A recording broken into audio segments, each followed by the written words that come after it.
오늘은 그의 안에 거하라 이런 제목의 말씀 함께 나누겠습니다. 오늘 본문을 읽어보시면 적그리스도라는 단어가 여러 번 등장을 하지요. 그래서 처음에 이 설교를 준비하면서 제목을 뭐라고 할까 고민하다가 적그리스도는 누구인가 이렇게 잡아보려고 했는데요. 여러분, 이 적그리스도에 대한 내용이 본문에서 아주 중요하게 다루어지고 있습니다. 혹시 적그리스도가 어떤 존재인지 궁금해서 인터넷 포털에 입력을 해보시면 온갖 자료들이 막 넘쳐납니다. 대부분이 적그리스도 그러면 종말론과 관련된 어떤 인물로 묘사가 되면서 666이나 짐승의 표 또는 7년 대환란, 베리칩 이런 내용들과 연관되어서 검색이 되기도 하고, 구약 성경의 다니엘서 7장, 또 신약 성경의 데살로니가 후서 2장, 또 요한계시록 이런 말씀들과 함께 오늘 함께 읽은 요한일서의 말씀도 빠지지 않고 등장을 합니다. 이런 인터넷 자료들은 대부분이 출처가 어떤 것인지 분명하지가 않고 또 아주 무섭고 기괴한 내용들이 참 많습니다. 심지어 카톡으로 이런 내용을 아주 진지한 신앙의 내용으로 생각을 해서 날라주시는 분들도 많이 계십니다. 그런데 여러분, 참 재미있는 사실은요, 성경 전체를 통틀어서 이 적그리스도라는 단어가 총 5번 나옵니다. 그런데 그 5번이 다 어디에 나오냐? 이 요한 서신 안에 다 나옵니다. 그래서 오늘 우리가 읽은 본문에서 3번, 그리고 요한일서 4장 3절에서 한 번, 요한 2서 1장 7절에서 한 번, 이렇게 5번 나옵니다. 그러면 적그리스도가 어떤 존재인지 알려면 인터넷에 가서 떠돌아다니는 자료를 쳐다볼 것이 아니라 우선은 이 요한서신에서 사도 요한이 말하는 적그리스도가 어떤 존재인지 우리가 먼저 좀 알아봐야 되지 않겠습니까? 그래서 오늘은 우리가 이 적그리스도, 그리고 적그리스도의 그 내용에 대해서 함께 좀 살펴보려고 합니다. 본문의 2장 18절 이렇게 기록되어 있죠. 아이들아, 지금은 마지막 때라. 적그리스도가 오리라는 말을 너희가 들은 것과 같이 지금도 많은 적그리스도가 일어났으니 그러므로 우리가 마지막 때인 줄 아노라. 적그리스도가 있으면 마지막 때이다, 이런 말씀인데, 본래 이 적그리스도라는 단어는 헬라어로 안티라는 말과 크리스토스라는 두 단어가 합쳐진 말입니다. 그런데 이 크리스토스, 이거는 우리 그리스도를 가리키는 말이니까 그렇다 치더라도 안티라는 말은 우리가 흔히 쓰는, 잘 아는 말이죠. 어떤 특정 연예인에 대해서 뭔가 좋아하지 않고 반대한다 그럴 때 우리가 안티팬이라고 말하지 않습니까? 바로 그 안티가 그리스도 앞에 붙어 있는 거예요. 그러니까 그리스도에 대한 안티팬이라고 말할 수 있습니다. 예수님을 싫어하는 사람들 또는 그리스도에 대해서 부정적인 사람이라고 할 수 있습니다.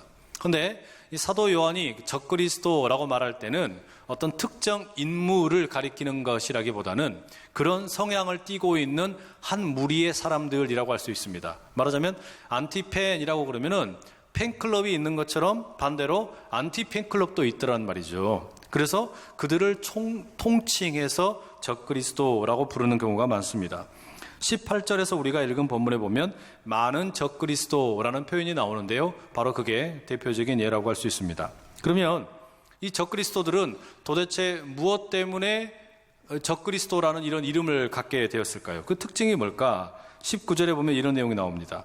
그들이 우리에게서 나갔으나 우리에게 속하지 아니하였나니 만일 우리에게 속하였더라면 우리와 함께 거하였으려니와 그들이 나간 것은 다 우리에게 속하지 아니함을 나타내려 함이라.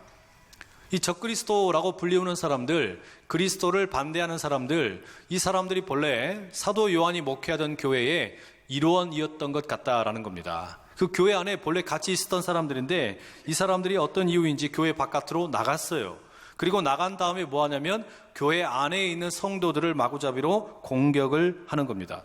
이게 지금 이 적그리스도인들의 정체입니다. 그러면서 사도 요한이 더 자세하게 22절에 이렇게 말합니다. 거짓말하는 자가 누구냐? 예수께서 그리스도이심을 부인하는 자가 아니냐? 아버지와 아들을 부인하는 그가 적그리스도니.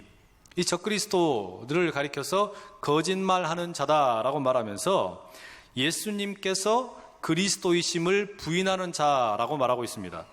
예수님께서 그리스도이심을 부인한다.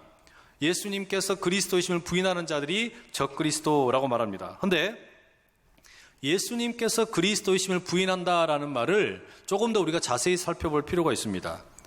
조금 더 구체적으로 무엇을 부인한다라는 말일까 생각을 해야 된단 말이죠. 요한일서 4장 2절과 3절 그리고 요한이서 1장 7절에 보면은 비슷한 표현이 나오게 되는데요. 거기에 보시면 이들이 부인하는 게 정확히 나옵니다. 요한이서 1장 7절 이렇게 되어 있죠. 미혹하는 자가 세상에 많이 나왔나니 이는 예수 그리스도께서 육체로 오심을 부인하는 자라. 이런 자가 미혹하는 자요 적그리스도니. 이 뭐라 그래요? 이 적그리스도인들이 예수님이 그리스도임을 부인한다 그랬는데 이 부인하는 내용의 핵심이 뭐냐면 예수님께서 육체로 오신 것을 부인한다라는 겁니다. 예수님께서 우리와 같은 몸을 입고 이 땅에 오셨다라는 것을 부인한다. 당시 말하던 어떤 가현설이라는 것이라고 할 수 있습니다.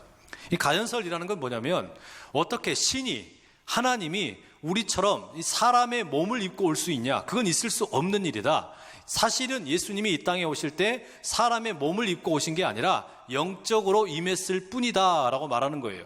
그래서 귀신처럼 그냥 허이허이 돌아다니셨지 뭐 이렇게 우리처럼 몸을 입고 몸 안에 갇혀 계셨던 분이 아니다, 이렇게 이야기하는 겁니다. 왜 이런 주장을 했냐면 이들이 생각할 때는 영적인 것은 중요하지만 육적인 것, 육체는 더럽다라고 생각했기 때문입니다.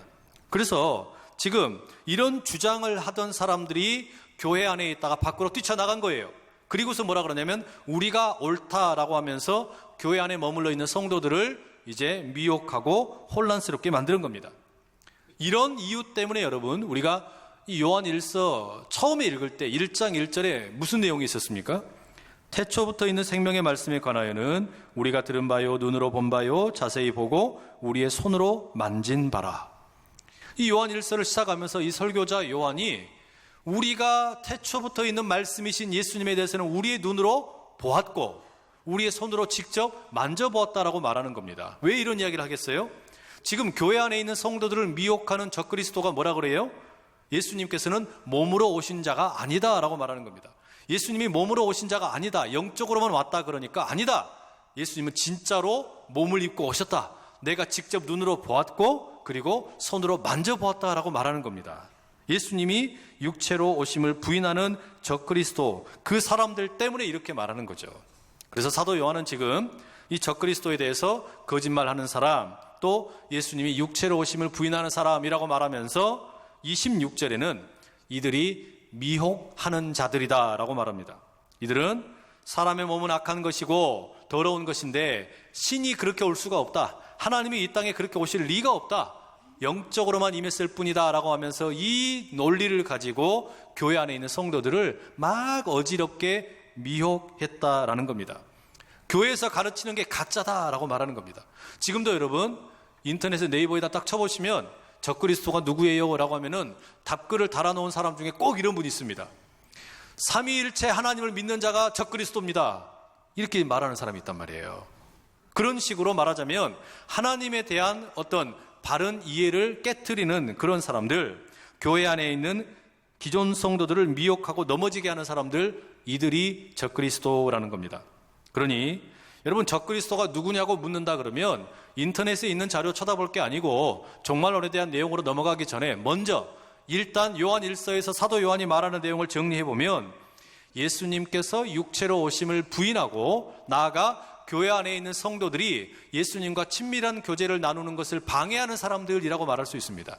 우리가 하나님과 깊은 사귐과 친밀한 교제 가운데 들어가는 것을 못마땅하게 생각하는 사람이 적그리스도다, 이렇게 말할 수 있는 겁니다. 이 사도 요한이 성도들에게 주의를 당부하는 이 적그리스도에 대한 내용은 당시에만 있었던 게 아니라 초대교회 이후에 많은 교회 역사 가운데 다양한 모습으로 언급이 됩니다.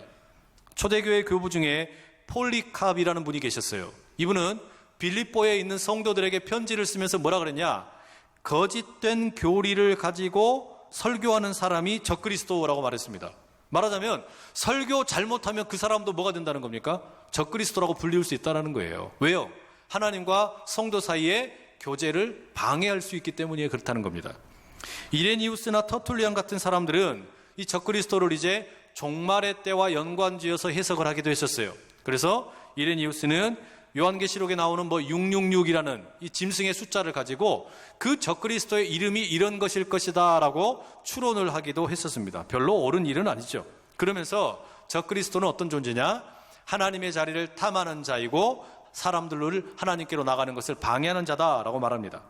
종교개혁자들 역시 적그리스도에 대한 이야기를 나누었습니다.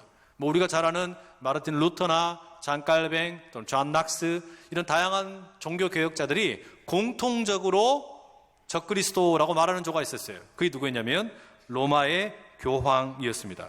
로마의 교황을 가리켜서 이때 당시에는 적그리스도라고 생각을 했습니다. 왜냐하면 교황이 스스로를 가리켜서 그리스도의 대리자라고 말하고 자신을 통해서만 구원받을 수 있다라고 말했는데, 이게 이 교황이라는 존재가 오히려 성도로 하여금 하나님과 깊은 교제와 사귐을 나누는데 방해가 되었기 때문입니다. 그래서 마틴 루터가 이런 말을 남겼습니다. 교황의 수익권에 대한 주장은 교황이 바로 적그리스도임을 보여준다. 이런 주장은 교황이 스스로를 그리스도보다 위에 있는 존재로 자기를 높이고 그리스도의 적대적인 존재임을 드러낸다. 왜냐하면 교황은 성도들이 자신의 능력을 의지하지 않은 채 구원받는 것을 허락하지 않을 것이기 때문이다. 그러니 교황의 수익권은 사실상 아무것도 아니고 하나님께서 결코 허락하시거나 명령하신 적이 없다. 이렇게 말했어요.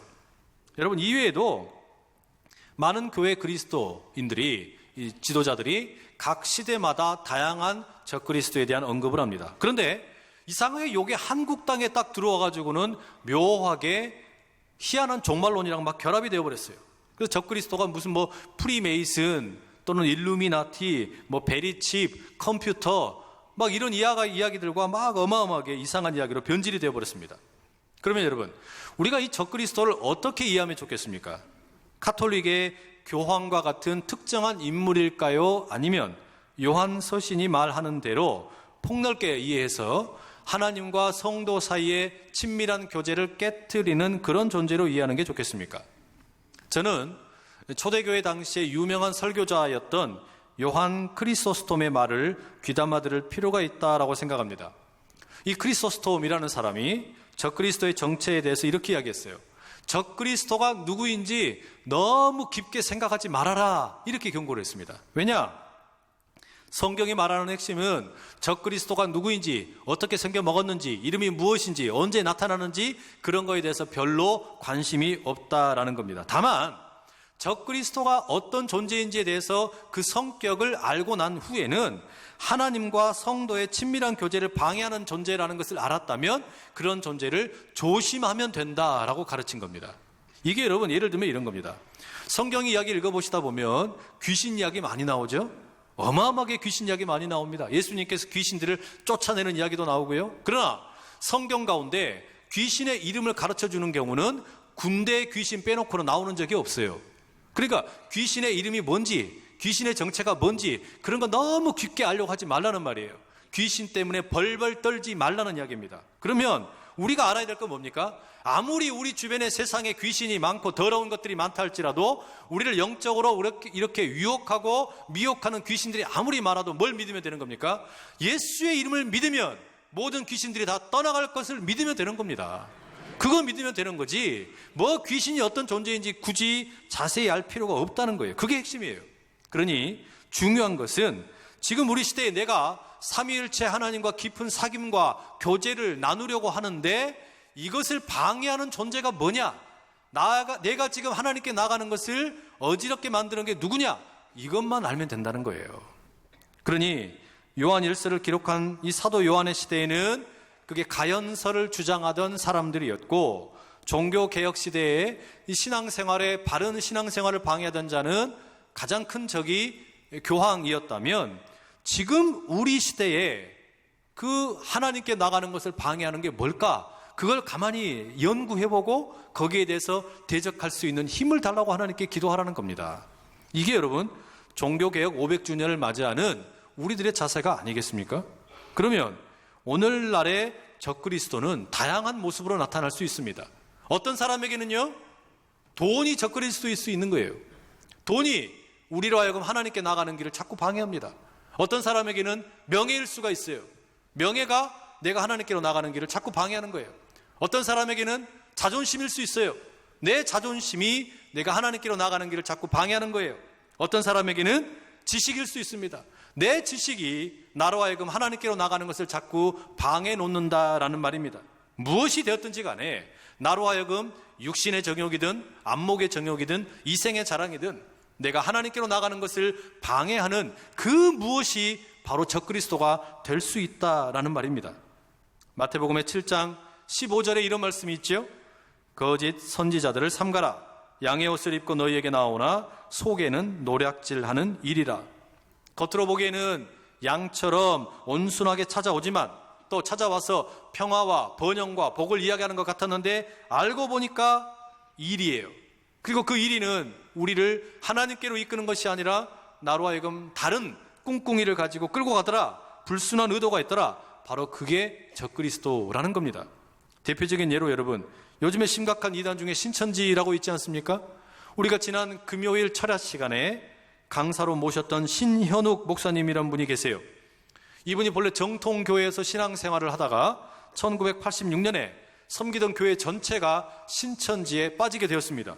그리고 거기에서 신앙생활을 하게 된 거예요. 그게 진짜인지 알고 신앙생활을 하다가 무려 20년 동안 이분은 서울 신천지 교회 담임 목사로 활동을 했습니다.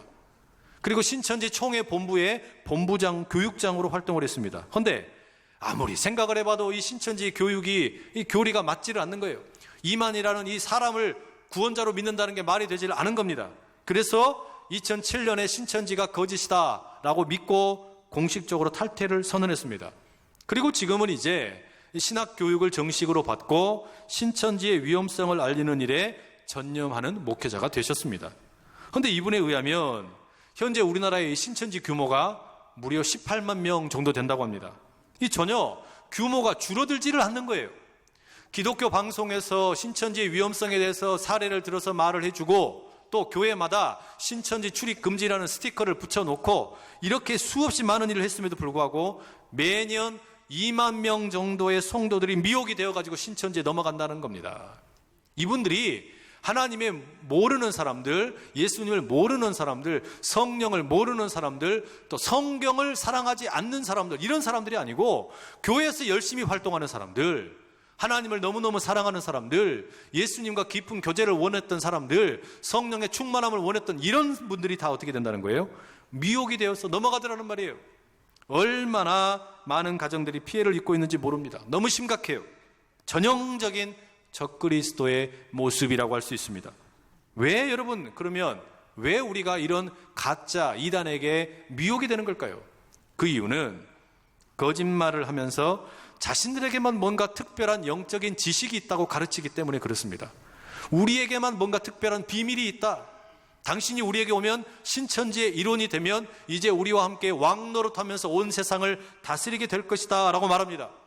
이런 거짓말에 속아 넘어가서 어떻게 됩니까? 결국에는 이만이라는 가짜 교주를 구원자로 신봉하게 되는 일들이 생기는 겁니다.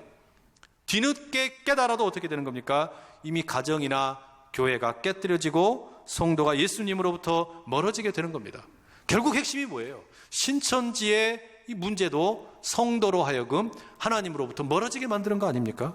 여러분, 이런 심각한 문제들, 돈이 되었든 명예가 되었든 지식이 되었든 신천지가 되었든 세상의 유혹이 되었든 이런 것들이 우리를 하나님으로부터 멀어지게 만들려고 할 때 이런 적그리스도로부터 우리가 어떻게 대처하면 좋겠습니까? 우리가 이렇게 교묘하게 미혹하고 거짓말하는 돈도 그렇게 말하지 않습니까? 명예도 그렇게 말하지 않습니까? 지식도 그렇게 말하지 않습니까? 신천지도 그렇게 말하지 않습니까? 이런 미혹들로부터 어떻게 우리가 이겨낼 수 있겠냐는 거예요. 여기에 대해서 사도 요한은 자기 성도들에게 답을 분명하게 줍니다. 24절 이렇게 기록되어 있죠. 너희는 처음부터 들은 것을 너희 안에 거하게 하라. 처음부터 들은 것이 너희 안에 거하면 너희가 아들과 아버지 안에 거하리라. 이 말씀에 정말 중요한 답이 들어있어요. 근데 이 말, 우리말 성경 번역이 그렇게 썩 잘 된 것 같지는 않습니다. 왜냐하면 이 구절을 우리가 한글 그대로 읽으면 내가 처음부터 들었던 것을 내 안에 거하도록 허락해도 되는 것처럼 느껴지기 때문에 그렇습니다. 사실은 그런 의미가 아니에요.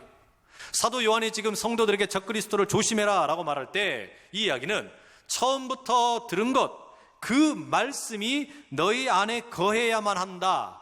너희 안에 거해야만 한다. 처음부터 들었던 그 말씀이 너희 안에 거해야만 한다. 명령하는 겁니다. 이게 대충 뭐 부탁을 하거나 거하도록 하시겠습니까? 권유하는 게 아니에요. 이거 살고 싶다면, 신천지로부터 살고 싶다면, 세상으로부터 유혹으로부터 자유롭고 싶다면, 돈이나 명예나 지식이나 이런 것들로부터 진정 자유롭게 살고 싶다면 당신 안에 처음부터 들었던 말씀이 반드시 거해야만 합니다. 이렇게 얘기하는 거예요. 말씀이 우리 안에 있어야만 살 수 있다라고 말하는 겁니다. 그러면 당신도 하나님과 예수님 안에 거할 것이다 라고 말하는 겁니다. 그러면 처음부터 들었던 말씀이라는 게 뭘까요? 이 처음부터 들었던 말씀, 다시 우리로 하여금 1장 1절을 생각나게 합니다. 태초부터 있는 생명의 말씀에 관하여는 우리가 들은 바요, 눈으로 본 바요, 자세히 보고 우리의 손으로 만진 바라. 이게 무슨 말이에요? 우리 안에 반드시 있어야 될 말씀은 태초부터 있는 생명의 말씀, 예수 그리스도를 말한다는 말이죠. 우리 안에 예수 그리스도가 계셔야만 우리가 세상의 모든 유혹들, 육신의 정욕, 안목의 정욕, 이생의 자랑, 신천지, 적그리스도 이런 것들로부터 우리가 지킴받을 수 있다라는 말입니다. 여러분 안에 반드시 예수 그리스도께서 머물러 계시기를 축복합니다.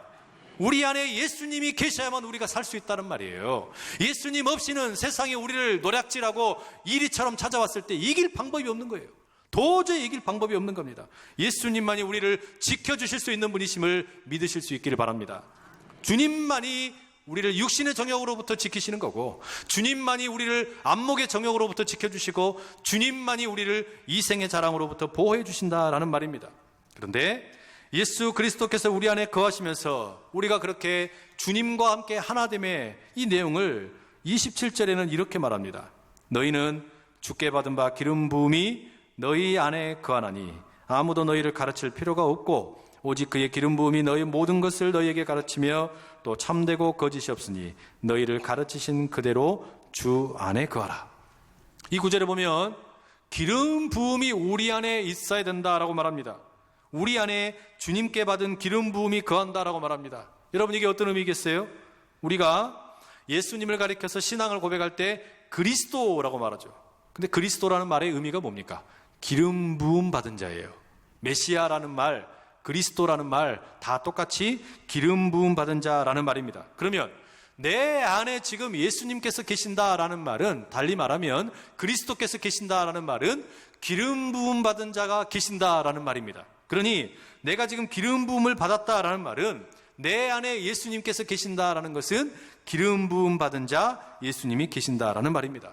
그러면 왜 우리가 적그리스도의 공격을 받는지 이해가 됩니다. 적그리스도, 그리스도를 대적하는 자, 적그리스도 뭐 하는 사람입니까? 기름 부음 받은 자 예수님을 대적하는 거예요. 그러면 왜 우리가 공격을 받냐? 적그리스도는 예수님을 공격해야 되는데 예수님이 눈에 보이지 않습니다. 그리스도가 눈에 보이지 않아요. 그럼 누가 보입니까? 예수님이 안에 거하고 계시는 우리가 보이는 겁니다. 성도 안에 예수님이 계시는 것을 보고 그 성도들을 공격하는 거예요. 적그리스도니까. 적그리스도는 그리스도가 그 안에 거하고 있는 성도들을 보면서 막 공격을 하는 겁니다. 그런데 성경이 뭐라고 이야기하는 거예요? 적그리스도가 우리를 그렇게 공격할 수 있어요? 세상에 우리를 유혹할 수 있어요? 이생의 자랑이든지 육신의 정욕이든지 안목의 정욕이든지 이런 걸 가지고 우리를 넘어뜨리려고 할 수 있어요. 그런데 중요한 건 뭐냐? 우리 안에 예수님이 계시기 때문에 우리가 공격을 받지만 우리가 진짜 예수님과 쫙 달라붙어가지고 사랑의 관계를 누리고 있으면 절대로 우리를 이기지 못한다는 겁니다. 내가 예수님 안에, 예수님께서 내 안에 거하시면 내가 시험 당할 수 있고 어려움 만날 수 있지만, 그러나 예수님과 내 사이에 친밀한 교제와 사귐이, 사랑의 교제가 반듯하게 있으면 우리를 결코 넘어뜨릴 수 없다라는 겁니다. 그러니 여러분, 주님과의 깊은 사랑과 교제 가운데 날마다 거하실 수 있기를 축복합니다. 이게 핵심이에요. 내가 세상으로부터 시험 당하는 거 당연한 것이고, 내가 신천지로부터 유혹 당할 수도 있는 것이고, 수없이 많은 여러 가지 유혹들이 몰려올 수 있습니다. 그러나 중요한 것은 내가 예수님과 누리는 이 친밀한 교제와 사귐만 있으면 결코 적그리스도는 우리를 넘볼 수 없습니다. 세상이 우리를 넘볼 수 없습니다. 신천지가 우리를 넘볼 수 없고, 돈이 되었든 명예가 되었든 지식이 되었든 어떤 것이 되었든지 간에 우리를 넘볼 수 없다라는 사실, 주님께서 나와 함께 하시기 때문에 그 사실이 언제나 여러분 가운데 가득한 믿음이요 소망이요 사랑이 되실 수 있기를 축복합니다. 그래서 여러분, 우리는 세례를 받을 때 그렇게 신앙을 고백하지 않습니까? 주님께서 십자가에 죽으실 때 내가 함께 죽었고, 그 주님께서 십자가에서 부활하셨을 때, 죽은 자들 가운데서 일어나실 때 나도 함께 일어났습니다. 그러니 이제는 내가 사는 것이 아니고 내 안에 계시는 그리스도께서 사시는 겁니다. 주님께서 내 안에 살아계시기 때문에 그 주님께서 여러분을 공격하는 모든 세상이든 적그리스도든 쉽게 이기게 하시고 능력 있게 힘 있게 이끌어 가실 줄로 믿습니다.